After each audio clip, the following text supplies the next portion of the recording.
Due to technical difficulties, I haven't been able to get footage from this phone camera onto my computer, so I'm just gonna do it in this review in this format instead. That way you can see my Christmas decor. But anyway.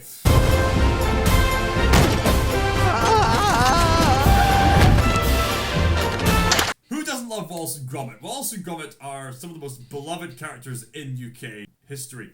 If you've been living under a stone for so many years, Wallace and Gromit tells the quirky adventures of, well, Wallace and Gromit. Wallace being a quirky inventor and Gromit being a mostly silent dog, and together they've had many great adventures. In fact, their first adventure, A Grand Day Out, was basically the stop-motion equivalent of Snow White and the Seven Dwarfs, with the creative ambition that Nick Park poured into that project. Years worth of ambition, it was finally done, and he managed to win awards for his Wallace and Gromit series. The Wallace and Gromit series would go on to become one of the most beloved series of short films ever made, and many people have fond memories of watching those films and watching the continuations. Certainly, Aardman have made a reputation for themselves for making some great stop-motion contributions with British charm infused into it. And to this day, I consider the masterpiece of Aardman's efforts to be Arthur Christmas. Yes, that is in collaboration with Sony Pictures Animations, but it's still made by Aardman nonetheless, and I will stand by the opinion that Arthur Christmas is Aardman's masterpiece. I should also have a special mention to some of Aardman's more ambitious efforts in their early years, like with Stage Fright and some other project that they made in their early years, which is very fascinating, but enough about that for now. On to Wallace and Gromit. Most prevalently, I should mention The Wrong Trousers, because Vengeance Most Fowl is an official sequel to The Wrong Trousers. You may recall, if you've seen The Wrong Trousers, that Wallace and Gromit managed to stop a literal criminal penguin from stealing a blue diamond. They managed to catch him and imprison him. So in Vengeance Most Fowl, Feathers McGraw is wanting revenge for what Wallace and Gromit did to him, putting him back into the prison zoo. I was just wondering if you wanted to hang out with me and play Burnout Revenge for the PS2. So, in the film, Wallace has invented a new AI smart gnome to do some garden chores. Due to his short-sightedness, he's letting this gnome basically replace Gromit altogether, and one night Gromit has had enough with the gnome's charging up noises and decides to just plug him into a computer. Meanwhile, in prison, Feathers McGraw somehow manages to make this elaborate hand device, which he then uses to hack into the police computer to gain Wi-Fi connection and hack into Wallace and Gromit's house, where he somehow manages to hack into the gnome and encode it to be evil somehow. Okay, that is pretty absurd, even for Wallace and Gromit standards, and that's a common pattern through this series. Keep in mind, the Wallace and Gromit series has been renowned for some moments of cartoonish absurdities, such as stopping the impact of a bomb by stuffing it down trousers filled with dough, and some other unusual stuff like that. But Vengeance Most Fowl seems to stretch it a bit. But anyway, the AI gnome turns evil and starts to make a mess of everything. But nights at Freddy's, that's where I wanna be. Norbot makes an army of similar AI gnomes, but because Feathers McGraw has hacked into Norbot the AI gnome, they start causing chaos and havoc amongst all the gardens that Wallace was trying to help so much. And so, because of the way Feathers McGraw has set everything up, Wallace is framed for doing wrong, and eventually Gromit catches on that Feathers McGraw is behind all this, and Gromit has to find a way to stop Feathers McGraw once and for all. So, what can I say about Vengeance Most Fowl?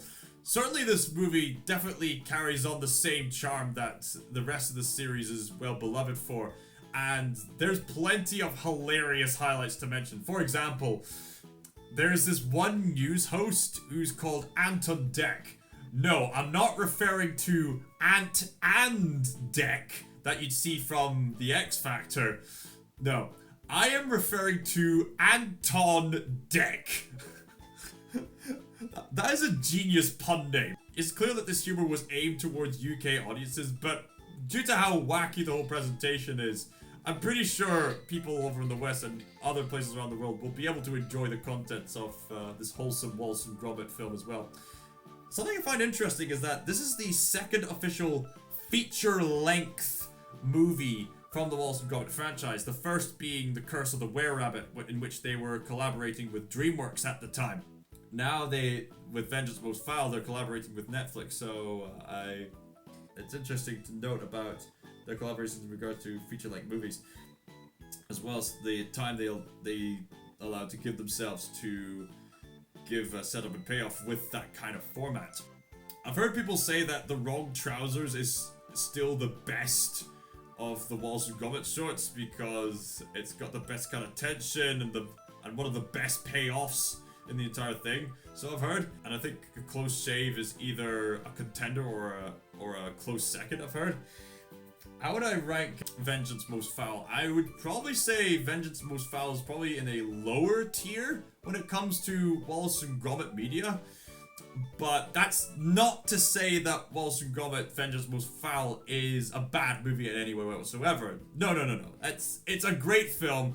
I would highly recommend it. And in fact, this film particularly brings up an interesting discussion about AI with recent cultural phenomenon such as ChatGPT and the way AI has impacted our culture. I'd say having AI be brought up in entertaining media like this is very relevant. Obviously, older people can catch on to the dangerous ramifications of AI gone wrong, but in this family-friendly format, it can bring up discussions initiated by both the young and the old in regards to the impact of AI and the dangers of being too lazy about it, and the necessity to be on guard, and the potential for AI to do good in the right hands. And this format of having it be discussed through the Wallace and Gromit kind of formula, where Wallace is too short-sighted to see the potential flaws and Gromit has to initiate action to prevent further trouble, that kind of format definitely works in getting discussions about AI going, and it's quite fascinating in that regard. But at the same time, the quality of this film is held back by one major plot hole. But in order to give away the plot hole, I'm gonna have to give major spoilers for this movie. So if you're in it for some Wallace and Gromit fun, I would recommend this movie to you. But there is this one plot hole that really bothers me. So it's major spoiler alert, assuming you've seen the film. 3, 2, 1, go. How on earth did Feathers McGraw swap that turnip with the blue diamond? How? So in a flashback sequence, it's revealed that right after that brilliant chase sequence in The Wrong Trousers, Feathers McGraw is all tied up with a rope. He notices that he has an opportunity to gain vengeance to frame Wallace, and Gromit for that matter. Wallace and or Gromit, preferably Wallace, I would imagine. Feathers notices that the blue diamond's just there, and he decides to swap it with a turnip that happens to be in Wallace's kitchen at the time. But that leads to two major questions. Firstly, how on earth did Feathers McGraw manage to swap the blue diamond with the turnip whilst he was tied up? In fact, you know what? 3 questions. How did he do it whilst tied up? Secondly, how did he do it without getting noticed? And 3, that there was someone else mentioned this third reason. If Feathers McGraw was able to do that, why not just go to the full length and just escape with the blue diamond? It feels like that plot element was only added in just so the finale could happen, and it feels very contrived. So, unfortunately, that does drag down the quality of an otherwise great fun film. There are some other elements of the film that will probably baffle you at first, but upon further reflection, it will start to make more sense. Some of which are plot related, some of which are more comedic related. Like, for example, you could say that there's a plot hole in regards to Wallace overlooking the reset button option with the gnomes, but at the same time, that can be reasoned by the fact that Wallace didn't realize that the gnomes had the potential to do evil, and by the time he found out, it was too late. And also, there was that ridiculous ramification of Feathers McGraw and Gromit using the most painfully slowest vehicles known to man for a chase scene. I was pointing that out at first, but then there was this comedic zoom out where the filmmakers actually acknowledged that, and it's brilliant. It is hilarious. Like, the sheer inventiveness of how quirky the scenarios of this film get. It's so brilliant. Like, for example, the finale chase scene is ambitiously creative, like the whole toy train chase scene in The Wrong Trousers. So this time, okay, you're not gonna believe what I'm gonna tell you if you haven't seen the film, but there's a chase scene where Wallace and Gromit are tied up in a chair, and they use a leaf blower to propel them forward whilst they're chasing Feathers McGraw, who's driving a van that's not empowered by an engine and tires, but rather empowered by other robotic gnomes. Like, I don't know if you're familiar with like that one walking chest from the Terry Pratchett stories, but it's similar to that, and it's hilarious. And that is followed by a chase scene with the world's most ridiculously slowest vehicles, and that had me bursting out laughing. Like, they could just easily exit those boats just to catch up with each other.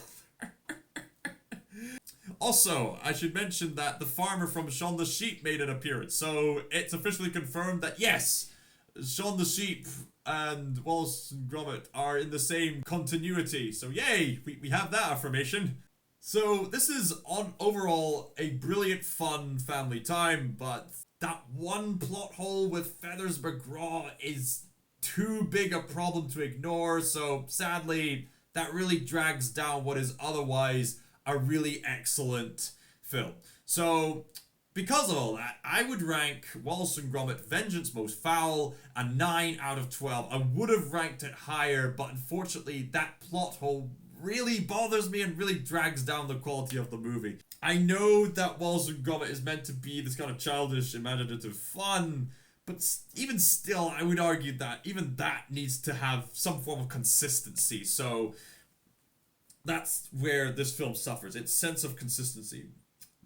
At the same time, though, it's fun to see reoccurring characters like the Shaun the Sheep farmer, as well as the policeman, who hasn't made an official appearance to my knowledge ever since the other feature-length Wallace and Gromit movie being Curse of the Were-Rabbits.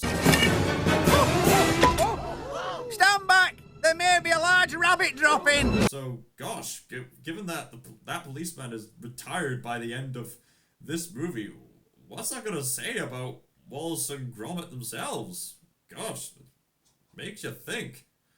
Also, I find it rather questionable that in the society where Wallace can get AI smart gnomes, the fact that he even calls them smart gnomes, and yet they're still using computers with rounded screens. I guess maybe this is I know that the Wallace and Gromit series has that kind of timeless appeal where Wallace is using very practical materials that you'd see from the Industrial Revolution to empower his wacky inventions, and the fact that it's stop motion adds to the practicality of the wacky inventions. And I get that.